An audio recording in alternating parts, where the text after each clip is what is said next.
So the next speaker is Madame Faiqa Bjawi. Faiqa, are you with us? Yes, she's here. So Faiqa is an architect and urban designer. She held various positions with l'Association Sauvegarde la Médina, ASM, where they obtained the Aga Khan Award for Architecture. She works as a heritage expert at Alexo, and she's the vice president of CIVVIH, International Committee of Cities and Historical Villages, ICOMOS. Faiqa will make a presentation titled Unsafe Housing in a Historical Center, the Right to Inhabit the Medina of Tunis. Faiqa, please, the floor is yours.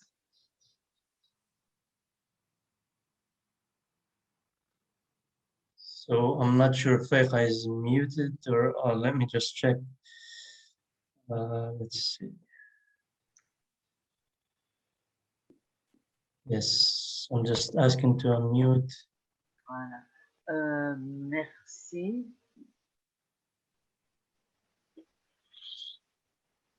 Voilà. J'essaie de partager mon écran. Oui, bien sûr. So Faiqa's presentation will be in French and Leila will translate afterwards.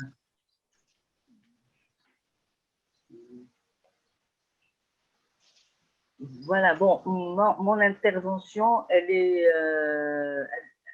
met l'accent sur la dimension sociale dans les médinas, dans les centres anciens. Donc, je prends comme exemple la médina de Tunis. Et bon, voilà comme le plan de ma présentation, c'est 2 mots sur la médina de Tunis, ou la ville de Tunis. 2 mots aussi concernant le logement social en Tunisie. Ensuite, le logement donc insalubre et social en Médina. Et les projets donc, de restructuration et de mise en valeur de l'habitat insalubre dans la Médina de Tunis. Donc, je me baserai sur 2 exemples qui sont donc la restructuration du quartier Hafsir, le projet des Okala, et je passerai après pour quelques projets de restauration en réfléchissant toujours dans la catégorie de la dimension sociale et le droit d'habiter dans un centre ancien, le droit d'habiter en l'occurrence la Médina de Tunis. Donc voilà la Médina. Pardon. Je vais traduire.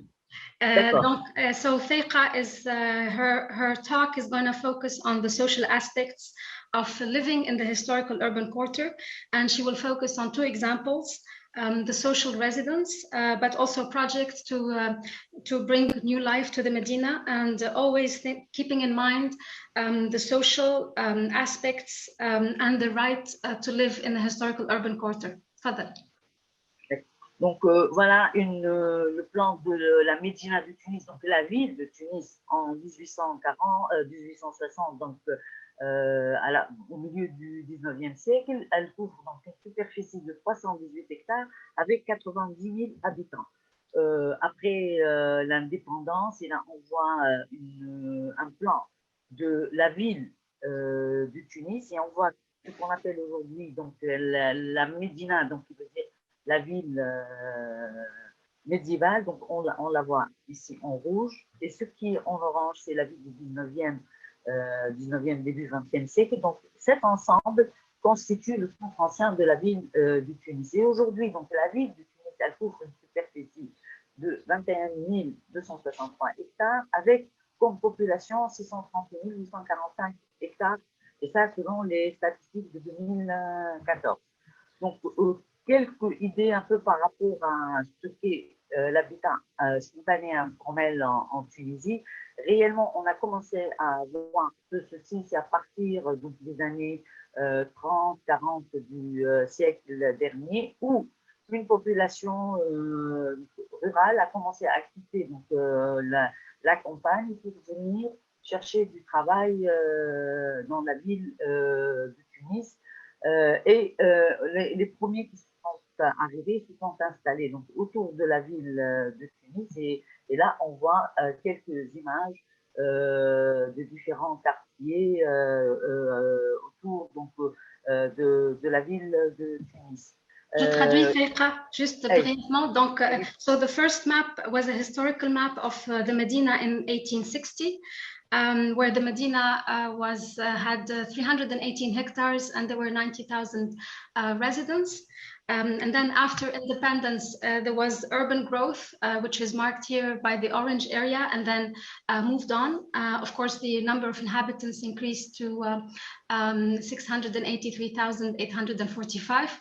And today, there's more inhabitants in rural Tunisia that are, in the suburbs of Tunis that are moving into Tunis to live around the Medina. Donc, ce mouvement qui se faisait autour de la ville de Tunis aussi, ce qu'on appelle la Médina, donc le centre historique de la ville, a commencé lui aussi à accepter donc, cette population qui est venue à Tunis à la recherche de l'emploi. Et ce mouvement s'accompagnait en même temps parce qu'il y avait des familles donc, tunisoises qui ont commencé à quitter la Médina pour aller habiter en dehors et étaient remplacées par cette population. Donc, bon, là, en grande ligne, un peu les grands projets qui ont été pris par l'État tunisien en matière de restructuration et de réhabilitation donc, et d'éradication des quartiers spontanés. Donc, on a différentes périodes. On a la première période donc, de 56, la date de l'indépendance, jusqu'à les années 75, donc toujours du siècle dernier, où il y a eu des tentatives d'éradication des quartiers spontanés, avec, et ça se faisait sur deux volets. Le premier volet qui l'Eurocasement, donc on a créé de nouvelles cités telles que la cité Khadra, la cité Ibn Khaldoun, avec l'idée de reloger les habitants de ces quartiers spontanés. Mais réellement, les choses se sont passées autrement. Aujourd'hui, ceux qui habitent la cité Ibn Khaldoun ou la cité Khadra, c'est une population qui est plutôt constituée de cadres moyens et d'ouvriers qualifiés, parce que les habitants des quartiers spontanés ne pouvaient pas justifier de rentrée d'argent, donc ils ne pouvaient pas rentrer dans le système. Donc il y a déjà, on peut dire, qu'il y a un problème à ce niveau, au niveau législatif en Tunisie. Tu traduis là ou je continue?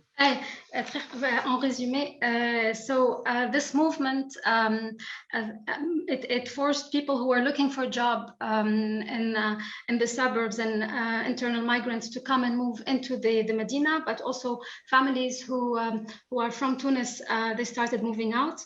And this caused spontaneous residential areas that needed after some time to be improved, and this is where new urban cities were created near, like Cité El Khadra, and to improve the residential conditions of new moving people looking for jobs. Fadal. Voilà, donc on ne pouvait pas donc, démolir ces quartiers, on ne pouvait pas les reloger, donc on a opté pour plutôt une autre manière de faire qui est en fin de compte l'assainissement donc, de ces quartiers. Donc, et surtout, il fallait assainir sur le plan foncier et sur le plan aussi financier. Donc, une deuxième période qui est la période entre 1980 et 92, où on a commencé plutôt à réfléchir, résoudre ce problème par des projets de développement urbain, donc qui visaient l'amélioration donc, des conditions de vie et d'habitat dans ces quartiers informels. Voilà. So we couldn't destroy, of course. Vas-y. The solution was not to destroy urban areas and rebuild them, but especially with the complicated real estate laws, needed to look for new ways to make them more residentially friendly. Donc, après, dans le début des années 90, on s'est rendu compte que, d'une part, l'habitat informel ne concernait pas que la ville de Tunis, il concernait toutes les grandes villes du pays, et donc on a opté plutôt par deux types donc, de programmes. On a des programmes nationaux de réhabilitation des quartiers populaires, initiés donc depuis 92, et des programmes intégrés de réhabilitation donc dans la composante d'amélioration donc de la desserte essentiellement en infrastructure et en équipements sociaux collectifs de ces quartiers. So in the early 80s, such informal settlements were not specific to the city of Tunis, but we realized that all big cities in Tunisia had the same issue. And this is where a national movement to create laws to improve residential conditions started. Voilà. Et là, donc, j'aborde la question donc, de l'habitat insalubre, de l'habitat social donc, dans la Médina de Tunis. Et donc, je commencerai par la présentation donc, de la restructuration du quartier Hafsiya. Bon, le quartier Hafsiya, c'est l'ancien quartier, c'est la Hara, c'est l'ancien quartier des Juifs tunisiens, qui a commencé à vivre des démolitions depuis les années 20 du siècle dernier. Et après donc l'indépendance et avec ce qu'avait présenté tout à l'heure Madame Benrebel par rapport à la création donc, de l'ASM. Et c'était parmi donc, les premiers projets qu'on a voulu, sur lesquels l'ASM s'est penché. Et ce projet donc, de restructuration, il s'est fait en 2 tranches. Tu traduis Laïla ou je continue? Hey, so the Medina of Tunis, the first project was an urban quarter called Hafsiya, which used to be called Al Hara, the Jewish quarter of the Medina, but which witnessed destruction since the 20s. But after independence and the initiation of ASM, a restoration plan was initiated. Further. Voilà, donc la première tranche du projet Hafsiya qui s'est réalisée entre 1972 et 1975, elle a été réalisée avec la construction d'une centaine de maisons et la restitution du souk al-Hout avec aussi une centaine de boutiques. Donc là, il s'agit d'une opération de reconstruction puisque les terrains étaient complètement vides. Et donc, mais ce projet, quand même, on peut dire qu'il a le mérite d'avoir réfléchi, d'une part, ça a permis de restituer le souk, mais aussi ça a permis de faire une réflexion par rapport à quelle typologie quelle typologie faudrait-il construire dans un centre ancien. Voilà. So the first. Voilà, vas-y. So the first Hafsiya restoration project was around 1975. The restoration involved 100 houses and a fish souk, and it has pushed for the rethinking of what typology should be used in historical urban quarters. Et sur le plan urbain, donc la construction de ce petit quartier, elle s'est essentiellement basée donc, sur des rues principales. Alors, on a essayé de respecter la hiérarchisation des voies dans la Médina, donc avec des voies principales, des rues secondaires et qui mènent donc à des impasses qui distribuent les logements. Mais les choses qui ont été apportées de neuf, c'était aussi donc l'aménagement de placettes autour dans ces impasses. Voilà là des images sur les premières opérations de reconstruction. On voit là qu'on a essayé de restituer donc, le patio, mais aussi on a essayé de réfléchir pour éviter de passer par le patio. Il y a eu une sorte on double la circulation donc, autour du patio pour qu'on n'ait pas obligé à chaque fois de passer par le patio pour se déplacer d'une pièce à l'autre dans une maison, tel que ça se passe dans une maison traditionnelle. S'il te plaît, Laïla. These are the first urban restoration projects that took place in Hafsiya, and of course the work tried to respect all the existing alleys and roads and existing urban spaces, and also the homes were designed with the social needs in thought. Voilà, pour la deuxième tranche, donc elle a démarré dans les années 80 avec donc, le maître d'ouvrage, c'était la municipalité de Tunis, et le maître d'ouvrage délégué, c'était une agence qui venait d'être créée, donc c'est l'agence de rénovation, de réhabilitation urbaine, et elle a été créée pour mener ce genre de projet, et bien sûr l'association Sauvegarde de la Médina en tant que maître d'œuvre. Donc l'essentiel dans ce projet, c'est que ce projet il a été conçu sur la base d'un plan MAS qui visait le raccommodage de la trame vière, de la trame urbaine et le respect de la typologie de l'habitat et de la morphologie urbaine. Donc là, et ce projet, donc la deuxième tranche, elle englobe la première tranche que je montre là, qui a été donc déjà réalisée. Donc, au niveau de la deuxième tranche, c'était plus un souci donc, urbain et aussi un souci pour le respect de la typologie des maisons traditionnelles du quartier. Voilà. Je pense qu'on n'a pas beaucoup de temps, Fekha, donc je vais résumer à la fin. D'accord, d'accord, ok. Je donc vais résumer voilà, je à la montre fin. là. D'accord, ok, très bien. Donc là, je montre un peu quelques typologies des maisons qui ont été construites donc, dans le cadre de la deuxième tranche du projet Hafsi. Donc, on voit là le passage tout autour les autres pièces. Donc, je vous montre là quelques images du quartier Hafsi. Bon, le quartier Hafsi a aussi le projet du quartier Hafsi. Aussi parmi les points forts, c'était le montage financier de cette opération et ce qui se basait sur le principe, c'est que le nouveau supporte l'ancien, il n'y a pas de subvention de l'État. Donc, les plus-values qui ont été réalisées pour la vente donc, des terrains ont été investies pour la réhabilitation des bâtiments qui existent. Donc voilà quelques images sur le projet, donc sur le quartier Hafsi tel qu'il se présente actuellement. Bon, la question qui se pose, parce qu'on s'est rendu compte dans le cadre de ce projet qu'avec l'impossibilité de donner des crédits aux habitants du quartier Hafsi, parce que ceux qui sont propriétaires et qui n'étaient pas du tout intéressés pour réaliser des travaux de réhabilitation parce qu'ils ne pouvaient pas récupérer leur argent.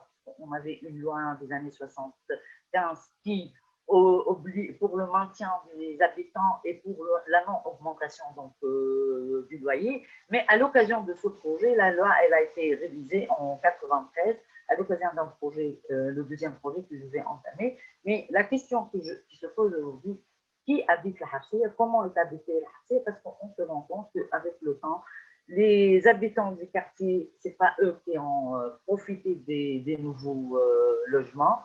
Que ce soit au niveau de la première tranche, que ce soit au niveau de la deuxième tranche. Et avec le temps, on est en train de se rendre compte que le quartier il est en train de se transformer plus en un quartier plutôt commercial que quartier résidentiel. Et là, j'entame le deuxième projet qui est le projet des Okala, donc la lutte contre l'habitat insalubre. Comme je disais tout à l'heure, bon, ce qu'on appelle Okala pour la Médina du Tunis, c'est tout bâtiment qui est occupé par 4 ménages et plus et qui n'ont aucun lien familial.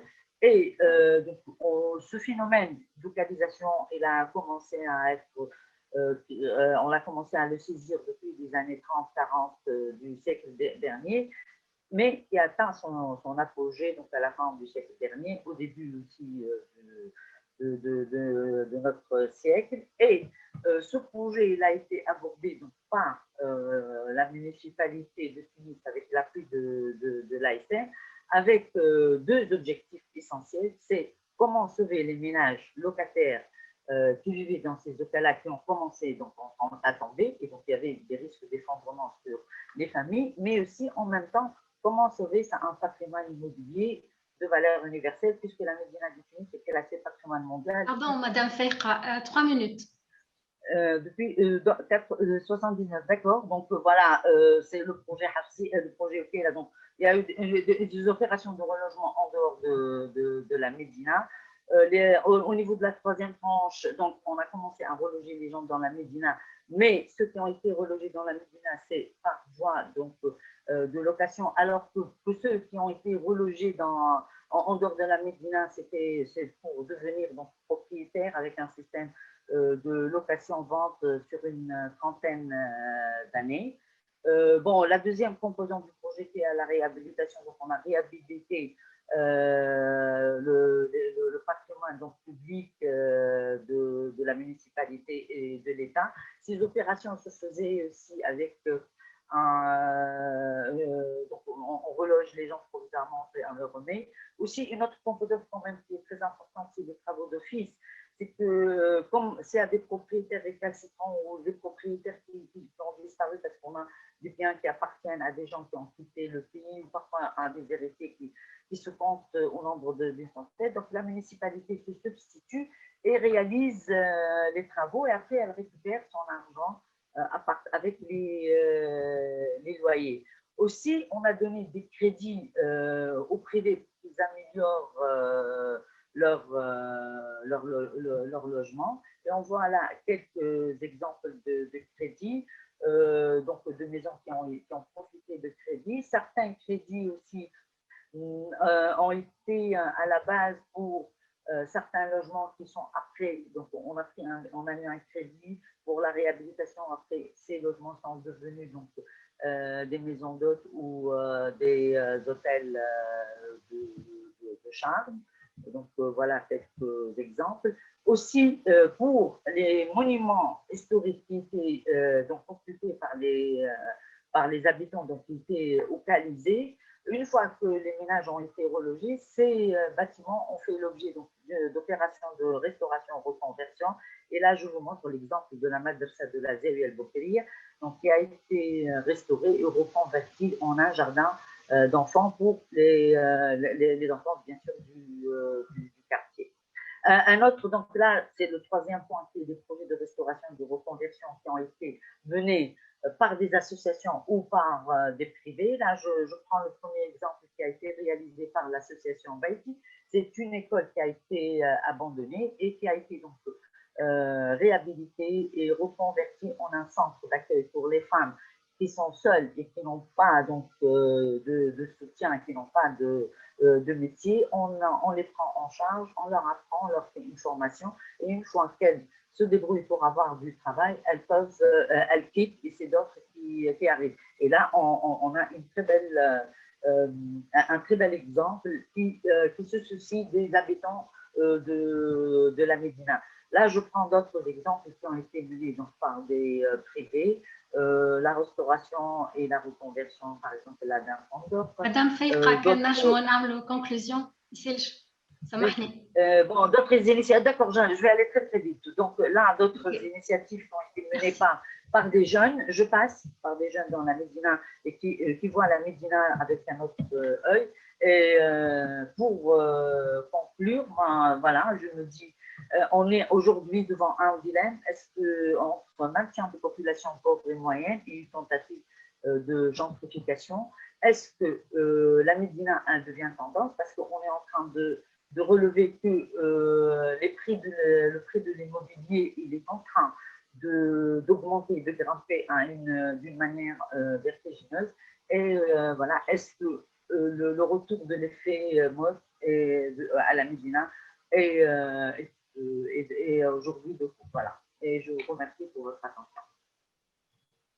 Merci. Thank you very much, Madame Feiqa.